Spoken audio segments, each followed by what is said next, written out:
Hello and welcome back to Odds Law with Fitzdares, where the numbers are dragged under a lamp and interrogated like a Second World War spy.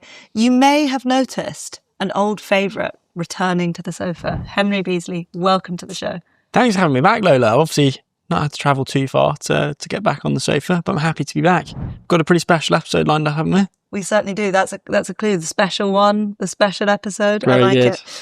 it. Look, unfortunately, Ian McIntosh couldn't be with us today, and that is because it is his wife Rachel's birthday. So on behalf of the whole team at Odds Law, happy birthday, Rachel. Big happy birthday to Rachel, yeah. On today's show, we're going to be talking all things Chelsea FC. What is the plan at Chelsea? Are they any better than they were last season? And will the fans ever warm to Liam Rosenior? We will also be hearing from Chelsea analyst Connor Holden, who's going to help us crunch the numbers on Liam Rosenior's vision at Chelsea.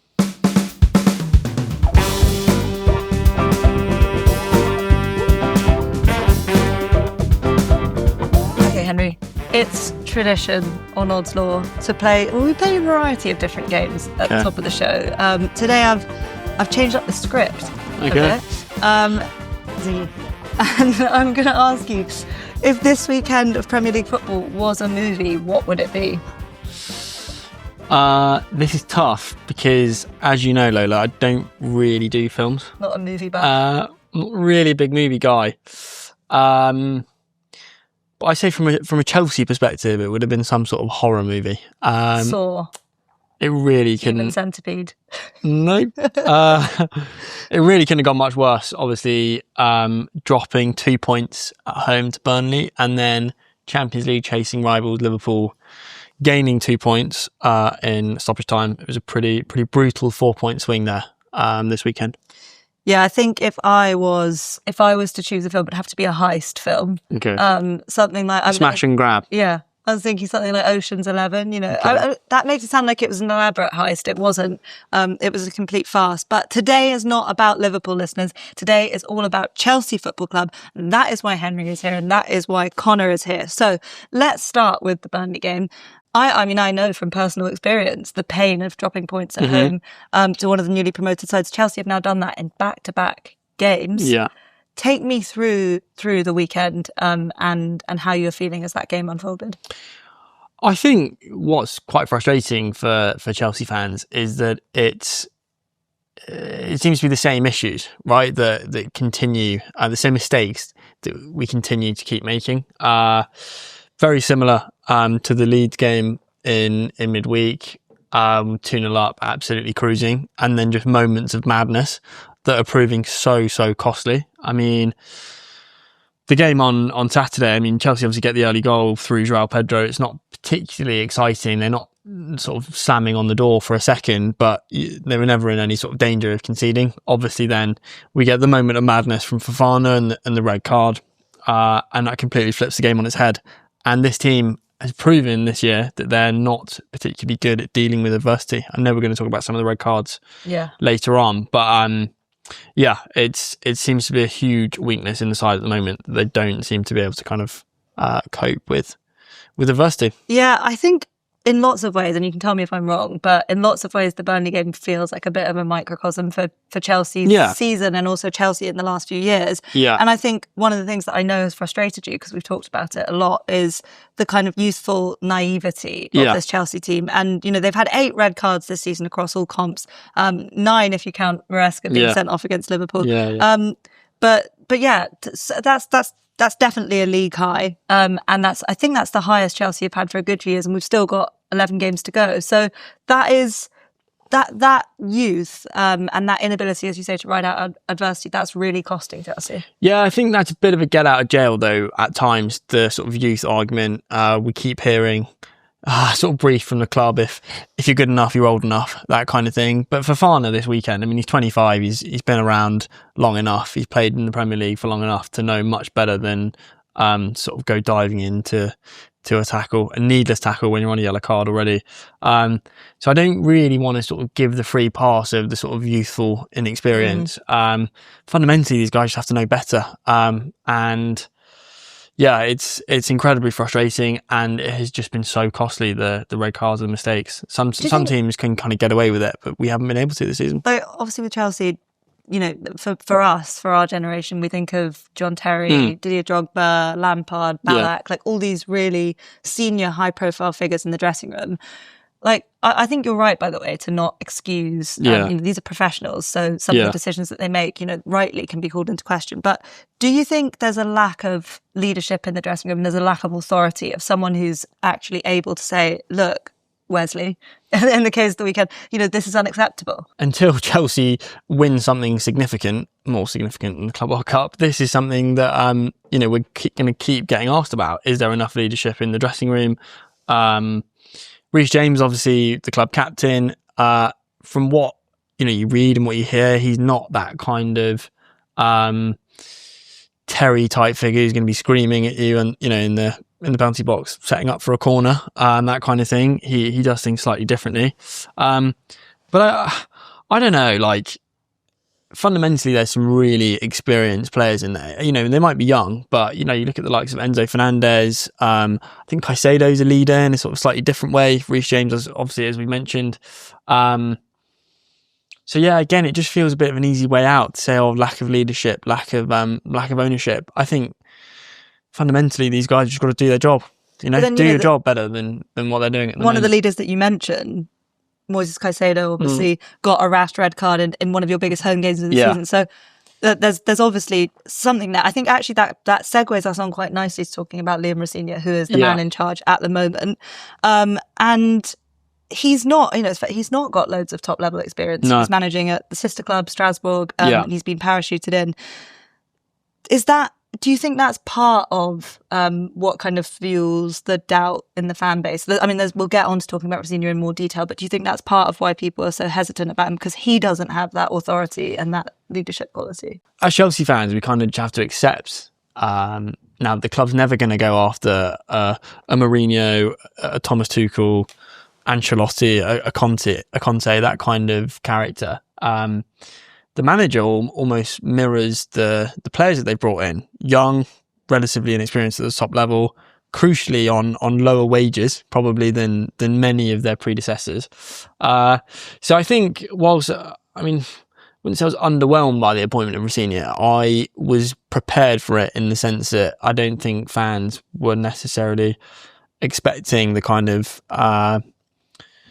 Hollywood A-star appointment, if that makes sense. Okay, that's the fan perspective on Liam Rosenior. But let's hear from Connor about what Liam Rosenior's tactical vision is and how that differs from under Enzo Maresca. So in terms of Liam Rosenior's tactical vision, I think the main difference between him and Maresca is the way that they sort of look to change the tempo. With Rosenior, his philosophy is built around baiting the opposition press forward. Think of Unai Emery's Aston Villa and how they look to sort of keep the ball in the defensive third, lots of touches in that third, to bait the opposition and provoke them to step forward and step out. This can usually be at quite a slow tempo. And I think that it's that shift of tempo to then when you can draw the press in and then explode with a bit more high tempo, a little bit more energy and electricity between the lines. Having lots of players then arriving, your wingers coming centrally and almost packing the centre, having that close proximity central attacks, which then also gives you a very good net to counter-press from. I think that this is the main way that Rosenior likes to sort of build those attacks and have lots of players in close proximity in the middle of the pitch, shifting that tempo. Maresca's was a little bit different in the sense of his was a bit more controlled. We'd be slow tempo from the start of build-up, but then we'd also build through the thirds at a slower tempo, because that allowed us to set up our rest defence in a bit more of a sort of solid way, have a little bit more solidity moving through the thirds. And then we'd basically be able to generate those attacks through the wings a little bit more, which is a little bit more risk averse than it was under like Rosenior. What we're seeing is a little bit more risky with that central play, but we have a little bit more control of defending those transition attacks against us. The other thing would probably be that both are quite heavily man-to-man oriented when it comes to off-the-ball tactics. But Rosenior has already shown willingness to drop off and play a little bit more zonal with some zonal schemes at times. We're going to probably see a little bit more of that in these coming games against better opposition than we've played in the last few. So that will be interesting to see how that develops. So obviously Rosenior is a different type of character to Enzo Maresca as well. I mean, we could do a whole podcast about some of Liam Rosenior's sound bites. Yeah. But I think Enzo Maresca had more top level experience than Liam Rosenior. So I guess my question to you, and we will ask. Did he have more top level experience? Sorry to cut you off. He'd been part of that City. Yeah, he wasn't the main group. man, was it, City? But obviously he had a good season with Leicester in the Championship, and Chelsea took a huge chance on him as well. Let's not forget on Maresca. And did it work out well? I don't think the fan base ever really truly warmed to him, but he did win 2 trophies and secure Champions League qualification in his only full season at the club. So it did all start off quite well under Rosenior. That's worth saying. Yeah. I know where you're sitting now with the Burnley game. Yeah. It's not feeling great. What was it? 5 wins out of 6 at the start? Yeah, I think won our first 4 in a row in the league, and then beat Hull in the cup and Charleston in the FA Cup, and then there were 2 losses to Arsenal, weren't there, in the League Cup. But it's fair to say that as a body of work, it was mostly against opposition at the lower end of the Premier League table. As a body of work, I don't think, it definitely silenced some of the initial noise, and it was good that he got off to a fast start. But, we will talk about this more later in the show. The fixture list is taking a very difficult turn. So what does Liam Rosenior have to do to convince you that he has the credentials to be Chelsea manager? I think the Napoli game, actually, that we just mentioned there, does sort of show Rosenior's strengths and weaknesses, in the sense that he went with the back 5 to try and match up against Conte's Napoli team, and then it wasn't working, pretty obviously, and instantly changed it at half time. And I think that is something that amongst the fans he's been sort of praised for, is his ability to make changes quickly. Maresca was sometimes guilty of not making changes quickly enough and letting the game sort of drift, so that was a real sort of positive for Rosenior. But as you mentioned there, he's not really beaten anybody yet in my mind, and the fixture list is getting a lot tougher. And I think we're going to learn a lot more about Liam Rosenior, the manager. We've heard about Liam Rosenior, the manager, the motivator, I think he speaks brilliantly on the whole, to be fair, as well. Sort of toes the line between a little bit cringe and quite charismatic. I do get flashbacks to Brendan Rodgers. And in the week where Brendan Rodgers posed with, if the fact that the headline had to say, this video is not AI, really tells you everything about how bad that is. He's worth mentioning this week. He's back in the news, isn't he, Brendan? Yeah. Like I say, I think we'll learn a lot more about Liam Rosenior, the manager, the tactician, as we've got, Arsenal away coming up, followed by Aston Villa away. We've got Man City at home to come. Got to go to Anfield to finish the season. So he's going to come up against some of the best managers and tacticians in world football. So, it's very early days to be falling either side of the fence on him, really. You sound pretty measured, but let's find out. Always. Let's find out what Connor thinks. Connor, what does Liam Rosenior have to do for you to make it feel like he really fits in at a club like Chelsea Football Club?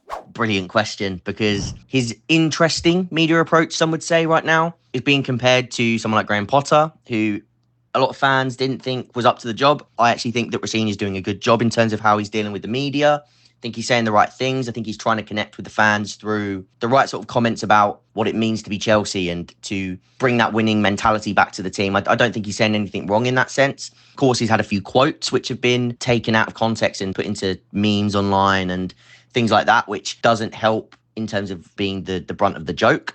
But ultimately, the only thing I can say for this is, for the bold group of Chelsea fans, for the broad demographic, the thing they care about right now is winning. That's what's going to win them over. Even with Maresca, I was a big Maresca fan myself, but the fan base, it was very split on Maresca. He wasn't somebody that really got the fans on side. Maybe half of them he did. But I think Rosenior, all he needs to do is he just needs to keep winning games, and he needs to say the right things, which I think he has done so far. Connect with the fans when those big moments do come.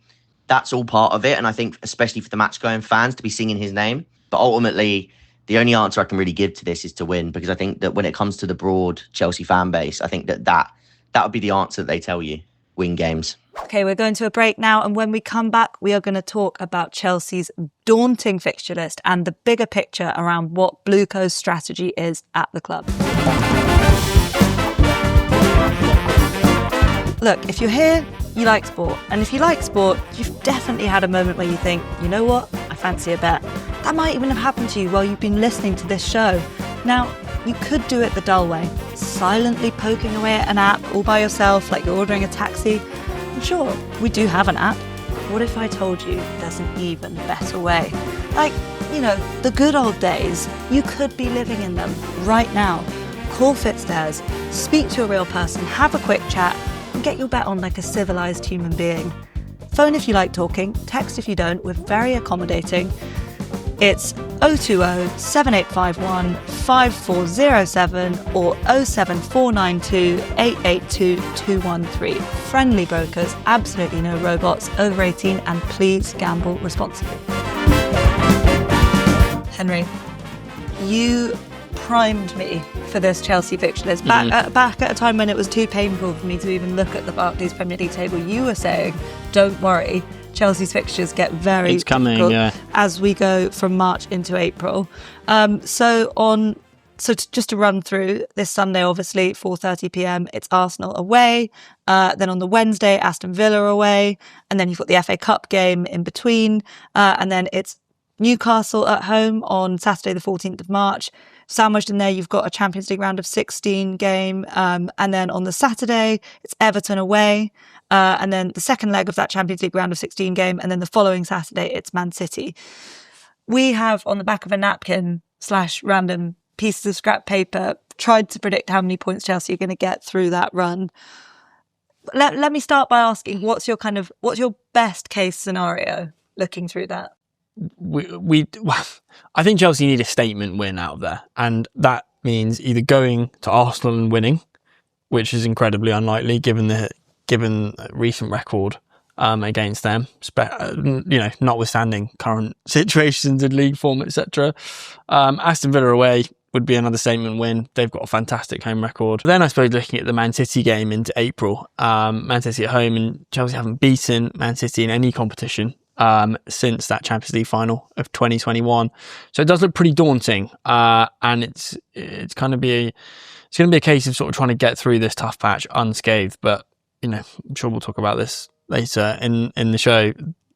Need to accumulate some points, given that Liverpool and Man United in particular, their runs are much more favourable.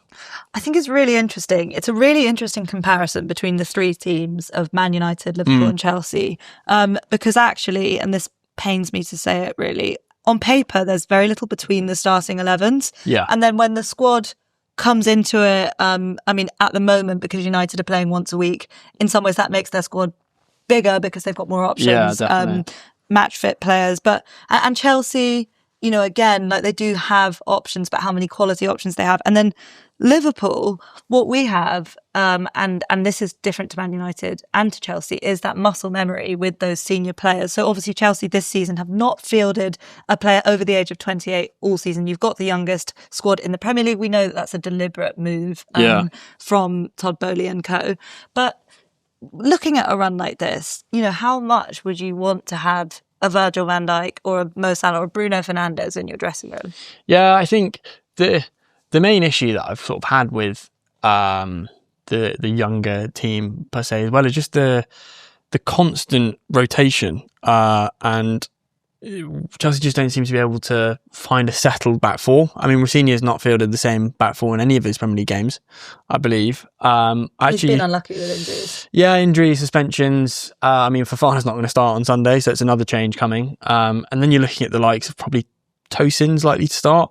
I doubt he'll throw in Achimpong or Sarr, who they brought back from Strasbourg. They're the sort of younger guys. I mean, Arsenal away for your first Premier League game for Sarr would be pretty daunting. But I actually wrote a piece for Track Record when Rosenior got the job, and we sort of looked at some of Rosenior's resolutions, we called them, for how he could be successful in the Chelsea job. And there's so many things he can't control, but one of the things he can control is settling on a starting 11 that he's comfortable with. Still feel like there's too much hopping and changing. She said he's not been helped by injury, suspensions, and just general sort of rotation, which seems to be a sort of club-wide strategy to go with all the others.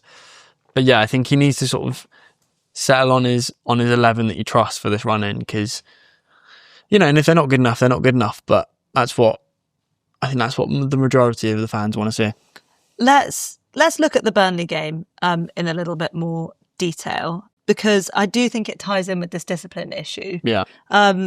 Obviously, the red card is the red card. That can happen. But you said to me before that you find it odd that it's an inevitability when Chelsea hands 10 men, they concede. Yeah. But one sort of stat that jumped out at me was there were 6 fouls that Chelsea gave away in their own half, the 4th most of any game this year, and 3 of them came in their defending third, which ranks 3rd for them in a single match at home to Burnley, and some of these came prior to the red card. So that just strikes me as really odd. And like, obviously we've spoken about Chelsea playing better in bigger games and whether that's related to the youth of the players, it might be. But I think you go back to saying things like, well, if they're not good enough, they're not good enough. Like, it's more the abnormalities. I think Ted Knutson of the Transfer Flow, friend of the podcast, described it as stepping on rakes all over the pitch. So I guess my question is if you can't get through Burnley at home without making a load of mistakes, how do you get through games where you're more likely to be punished by better teams? I mean, that's a very good question. That's probably one that Liam Rosenior's got to answer, not me. But I think the Burnley game was frustrating again because, again, this has been a bit of a pattern this season. These younger players, I don't want to call them younger. I want to call them inexperienced, I think is probably a better way to describe them. Because, like I said, younger just sort of seems to give them a pass. But some of these more inexperienced players don't seem to be able to almost get themselves up for Burnley at home, or the last half an hour of Leeds at home when you're 2-0 up cruising kind of thing. That's when you need to really lock in and switch on, and they just don't seem to be able to do that. We have seen, I mean, if you are looking to hold on to something, we have seen these guys really step up in some of the big games. I mean, you mentioned Caicedo red card against Arsenal at home, but before Christmas, wasn't it? End of November, I think. They were the better team with 10 men that day. You won the game 1-1. I certainly wasn't saying that really, but so that kind of proves that they can do it. It's just like, but all the other red cards have been so costly this season. You know, you look at, I was at the Brighton game, absolutely cruising, 1-0 up after 50 minutes, and then the red card comes, and at no point do you think they're going to see it out. And it was the same. It was the same on Saturday, really. And that is a huge thing that, you know, if the club are going to reach the heights that the level of investment warrants, then they're going to have to figure that out. It's a mentality issue, I think. One player whose mentality has been questioned, and I think in some sense it's unfairly so because he has been suffering with an injury, is Cole Palmer, who was absolutely fantastic and a joy to watch last season, and has struggled on his return to really hit the heights. I saw an interesting statistical comparison. I'm just going to pull it up. So obviously you'd think to get through this run, he's going to be important. Of course he is. I mean, he is still, I'd say, widely regarded as Chelsea's best player. Yeah. But injuries aside, I would say these stats are really quite damning. So last season, his average XG was 0.29 in a game, putting him in the 91st percentile. And this season, 0.24 in the 82nd percentile. Shots per game, 3.09 last season, 94th percentile. Shots per game this season, 1.88. How do Chelsea get through these games if their best player is playing what looks like just a very different type of game? He's not taking shots. And if that's confidence or where he's being deployed under Rosenior, but that would seem to me like he needs to play well if you're going to get through this run. Yeah, I mean that's the short answer. Yeah. It is a problem. I mean, it is a problem. I mean, been very sort of hesitant to criticise Cole Palmer, given that he has clearly been struggling with this groin injury. We don't know exactly what it is. The club are keeping fairly sort of quiet on it. I actually thought the Leeds game was absolutely brilliant. He was superb, and he looked like Cole Palmer again. Been to a couple of games this year and seen him. I remember against the Brentford game this year, we won 2-0 at home and he scored a penalty, which is obviously good for the stats, but he didn't look himself at all. And I thought against Leeds he looked brilliant. Obviously, the chance he misses over the bar is just incredible. It's 1 in 1,000. It actually looked, and I say this as someone who is not a professional footballer, but it genuinely looked harder to miss than the score. Yeah, agreed. That chance had an XG value of 0.87. Okay. So obviously it's an absolute, it's a clanger. Let's, we can't dress it up. But going from the Leeds game and then on to the Burnley game, he sort of goes back to that, the Cole Palmer we were seeing, just after Christmas, where he clearly didn't look himself. And I think that's almost sort of symbolic of Chelsea's season. Palmer hasn't been able to string a run of games together. Chelsea just don't seem to be able to do that for whatever reason. There's no consistency there from him or the team. And yeah, fundamentally that's what's gonna cost them in the run-in if they're not able to put a run together. So I'm sensing a lot of doom and gloom. You seem quite down, which is good from my perspective, because I don't want you picking up form. But let's just finish this section by asking you, what are your honest expectations from this run? It's very difficult to see Chelsea coming away from the Emirates with anything, to be honest. We've got a miserable record there in recent years. Aston Villa are in a slightly more difficult moment as well right now, but the pressure is huge, right? Because for Villa I think it's next Wednesday, isn't it? That week today, Chelsea play Aston Villa. In theory, if Chelsea lose at the Emirates on Sunday, I think Villa have got Wolves away on Friday night. The gap could be 8 points between the two sides by the time Chelsea go to Villa Park, and then, that's a must-win game for Chelsea, especially when you think Liverpool, West Ham at home, aren't they? And I think United have got Palace at home. So I think we might have to see Chelsea take a few more risks as well, is the other thing. We mentioned I know Connor was talking about the Carabao Cup second leg earlier. Personally, I think just looking at the prices, I think what is Chelsea 3.2, 11-5 to finish in the top four. I think that's probably about right. Chelsea have definitely got the sort of mountain to climb. Make or break, isn't it?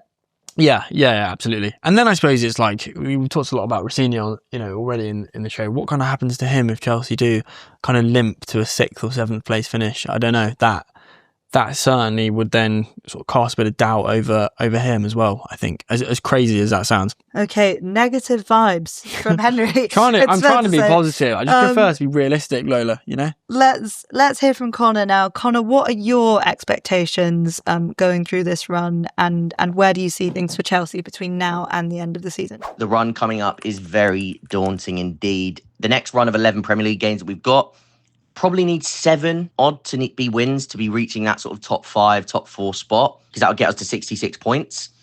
The test for Rosenior is against these better sides. We've been playing very aggressive in the recent games against these teams that play in a bit more of a back 5 or a bit more of a low block. We've been playing with that sort of 2-2-6, looking to force them back and have more options in the attacking third. But with teams like Arsenal, with Aston Villa, we're going to play Liverpool, we're going to play Man United, we're going to play Man City. Teams that have a lot more threat going the other way in transition. I don't think we'll be as bold as to go 2-2-6. It will probably be more of a 3-2-5, add an extra body to protect against those transitions. And that's where it's going to be interesting to see how Rosenior sets us up, not only on the ball, but off the ball, to protect against that. Because this is something Maresca did quite well in the big games. Of course, his catalogue of big game wins with the likes of Barcelona, Liverpool twice, PSG winning the Club World Cup. There's wins that you can look back to. Even the 1-1 draw against Arsenal the first time, very well set up from Maresca. Probably deserved more than what it got. It was the red card that let us down. But those Maresca approaches to those bigger games gave us a very good sort of standpoint to go and get a result. But with that daunting run, like I just said, at Arsenal, Aston Villa, Newcastle, Everton, Man City, Man United, Brighton, Forest, Liverpool, Tottenham, Sunderland. 7 of those games need to be wins, really, for Chelsea to get to the point we want to be, which is, at this point, just to secure that top 5 spot and have Champions League again next season. So, honestly, my expectations, I think we just about scraped 5th, but like I say, it's all going to come down to how Rosenior can battle with these top sides and get those tactics right, as Maresca did on quite a few occasions. Okay, we're going to go to a break, and when we come back, we are going to talk about the big game on Sunday at the Emirates, Arsenal versus Chelsea.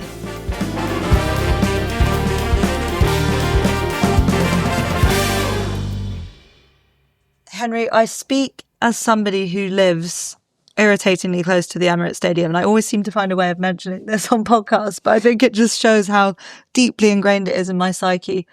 I would actually quite like Chelsea to pull off at least pull off a draw. Really? At the Emirates. It's just the sounds. I know I'm not even, like, I don't even know if I should bother watching the game because I'll hear when a goal happens before it's happened. So yeah, how are you feeling? Look, I mean, as a Chelsea fan, I go into every game thinking that we can win because that's what the club demands. But this is going to be tough. I mean, this is going to be a really tough game. Mentioned a few things already about the rotation. Realistically, Chelsea's back four on Sunday is going to be, wouldn't even say second choice. There's going to be some sort of third, potentially even fourth choice centre halves in there. Cucurella is a huge miss. He's injured with a hamstring problem. No date for his return as things stand. So potentially, I think I speak for all Chelsea fans really when I say we don't want to see Malo Gusto in at left back again. No more no-look passes. It's just absolute madness, yeah. So I think maybe Hato will come in at left back. He struggled there a little bit throughout the season when he has started there, and he's going to be up against Saka, and I think it's a huge thing. We saw Saka give Spence a really tough game last weekend. Maybe Madueke, and they put Saka in the centre. I don't know. I think Eze will probably start though only after his goals against Spurs. But yeah, I mean, Cucurella's always done well. I think anyway. Against Saka, think of the Euros final, for example, and other sort of Premier League clashes they've had. So I think that is going to be a huge miss to Chelsea. And then he's likely to obviously go with Andre Santos and sort of pivot for Chelsea. Enzo playing a little higher up, and Caicedo is a kind of box-to-box midfielder. So likely to see Palmer then, probably just coming in off the right. And then Chelsea have a huge problem at left winger, don't they? Given that it's pretty obvious Rosenior doesn't really trust Garnacho. For obvious reasons. I'll let the listeners work out why. Gittins obviously out for the rest of the season with a hamstring problem. God, I didn't even know that. Esteval suffering from a hamstring problem as well. So they did say, by the way, in the Transfer Flow newsletter, if you want to feel a bit more positive, that Esteval's going to be one of the best players in the world very soon. That's great. Just very quickly on him. That's great, but he's 18 and he's being managed like an 18-year-old should be, if that makes sense. I think Chelsea are trying to guard against that situation though, where they don't overuse Esteval. Well, I mean, I'm sitting here with exactly the same problems with Rio and Gamboa, and I mean, slightly different, but yeah, I think Esteval's shown a slightly higher level of form than. Well, that's just because he's played more. You could say that. Sorry, I distracted you. The other thing is, speaking of problems, which there are a lot of problems going into this game against Arsenal, as you say, selection issues, but Chelsea have conceded a league-high 13.54 expected goals from set pieces this season, obviously conceding the equaliser, Zian Fleming, from a set piece. Assignment was missed. The marking assignment. How concerning is that? Very. When you went to Emirates? Yeah, very concerning. I think we lost 1-0 there last season in a very, very drab game. Goal from a corner. Mikel Merino was 1-0. I think.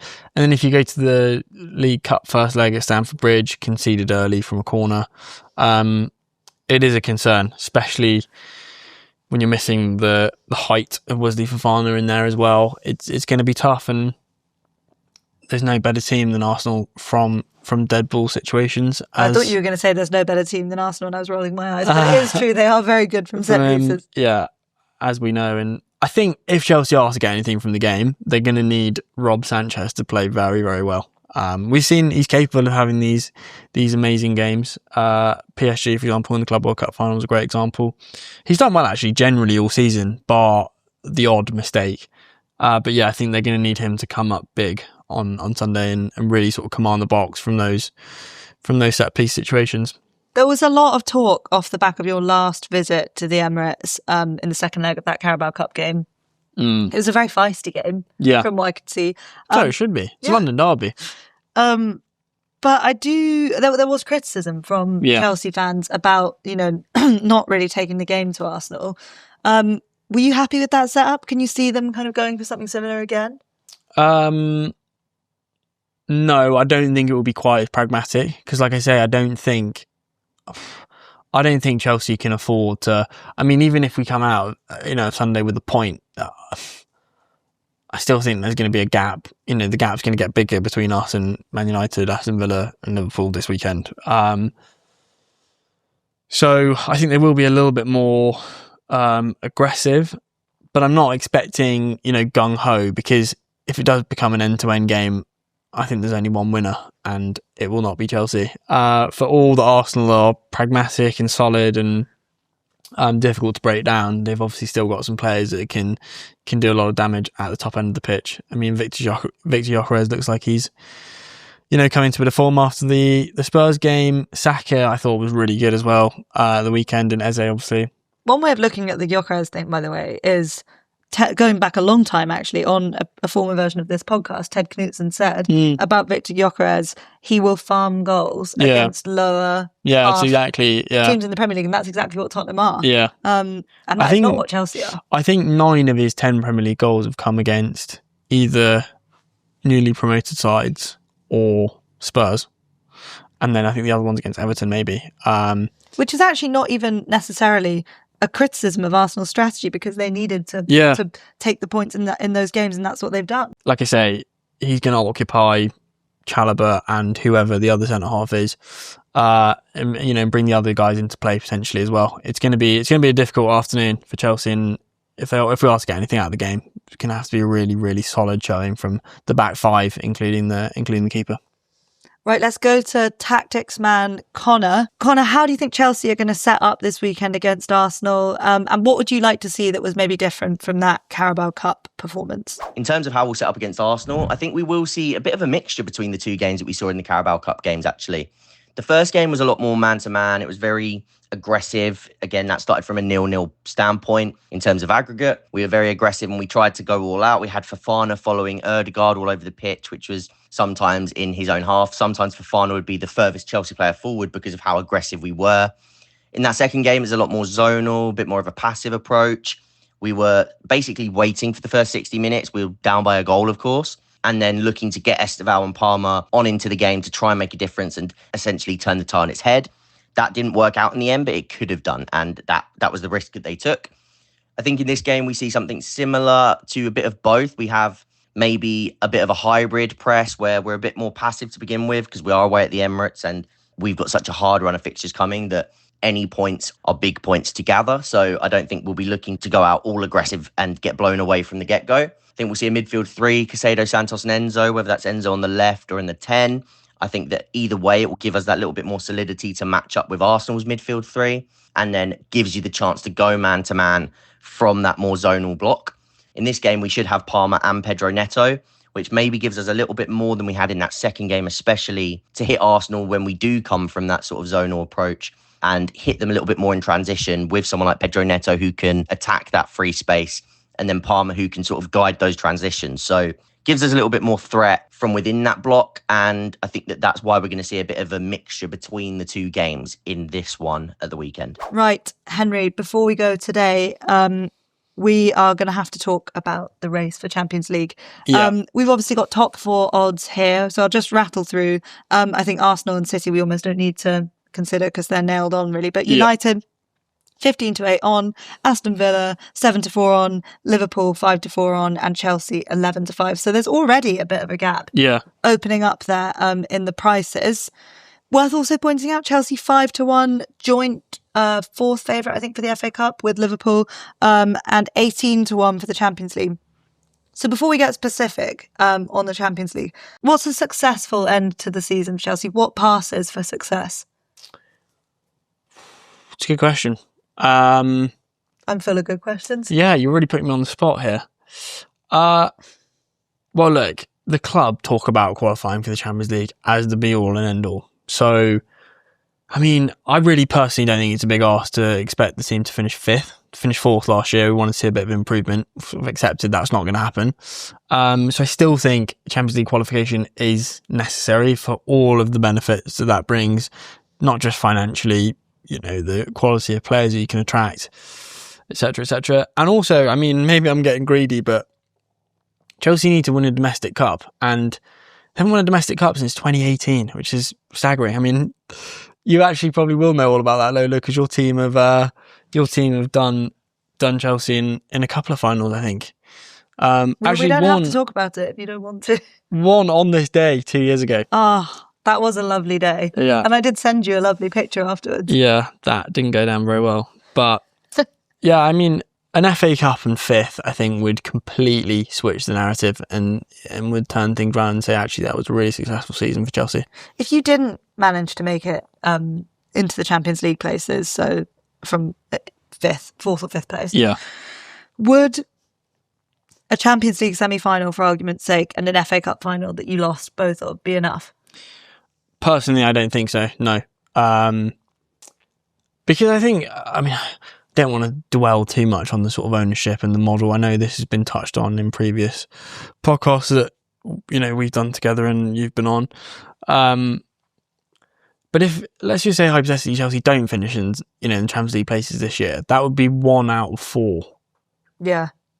For this new ownership. And given that, like I say, everything you hear from the club is top 4 Champions League qualifications, absolutely paramount. And remember the briefs coming out about the League Cup semi-final before the game, it was like more important for Chelsea to finish, in the Champions League places than win that trophy. There would have to be some serious questions when they're asked of the guys that are recruiting the players. I think it'd be too harsh on, Rosenior is not going to be the difference, I don't think, between whether Chelsea get in the top 4 or not, or top 5 places. But yeah, I think, like I say, if it were to be 1 from 4, that would really shine a light on some of the recruitment, like I say, at the club. And you would think those guys would have a bit to answer for. I think if you'll permit me to have the last word on this, I would just say that I think the perception of Chelsea has changed so much in the last 5 years or so since Abramovich left, in the sense that... Very nice way of putting it. But, when we were growing up, it was a dead cert that Chelsea were going to be in and around the top of the Premier League and winning silverware. And it was like the old adage with Chelsea was that the manager didn't matter. Yeah. They would win anyway. And even if the manager won, he might still be sacked. Yeah. That's what happened to Rafa Benitez. Yeah. And I think that view of Chelsea has changed with Abramovich leaving the club, because obviously Bluco have wanted to take things in a different direction. And I'd say the big danger of not finishing in the Champions League this season. Actually, this all goes back to this thing I was reading about Chelsea's front of shirt sponsor and where they view themselves relative to what the market views them. So whether they think they're worth a 60 million a year sponsorship or more than that, which is what they lose. That's why they end up with these short-term deals. But I think that's what we're seeing at Chelsea, and that's the internal battle, is this identity crisis. Is our Chelsea, the club that we grew up with, the winning club, win by hook or by crook, no matter which managers get caught in the crossfire, players, whatever, or are they now this kind of modern day commercial machine franchise almost? And I think it's an obvious truth here, but the more years you finish outside the Champions League, the more you become the latter. I think on a more macro level, it's harder. We're talking about finishing dead certs in Champions League places. It's harder now for that to happen. We've seen Liverpool even miss out relatively recently. United have had a while out of the top 4, a couple of seasons, haven't they? So it is more difficult. There's more teams now that can finish in the top 4 places. But I do just think the one thing that I kind of struggle with the most, I think, with this model and this ownership with Chelsea is that you've obviously touched on front of shirt stuff, and that's incredibly frustrating, but more just on the pitch stuff. It's like last year Chelsea finished 4th and won the Club World Cup, won the Conference League, but obviously winning the Club World Cup, whatever anyone wants to say, was a huge deal at the time. And champions of the whole world. No one can take that away. Exactly. And we're wearing the badge for the next, we're wearing the badge. We're going to be wearing the badge in the Conference League next year. But I think you then realise, you look at the transfer window and you go, they brought in João Pedro, who's done really well, to be fair, I think, this season. But then it's relegated Ipswich striker. They brought in Dario Wasugo, a midfielder that's been injured, hasn't played.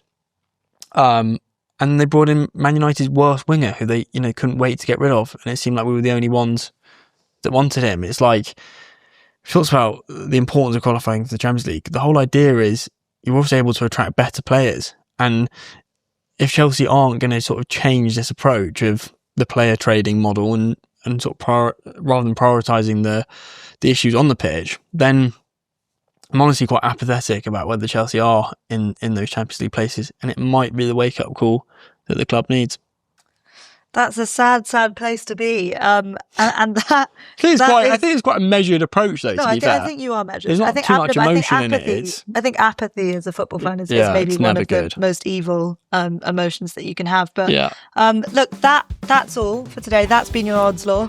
I've been your host, Lola Katz-Roberts, and thank you very much to Connor Holden and, of course, to Henry Beesley for joining me today. They say you should never go back.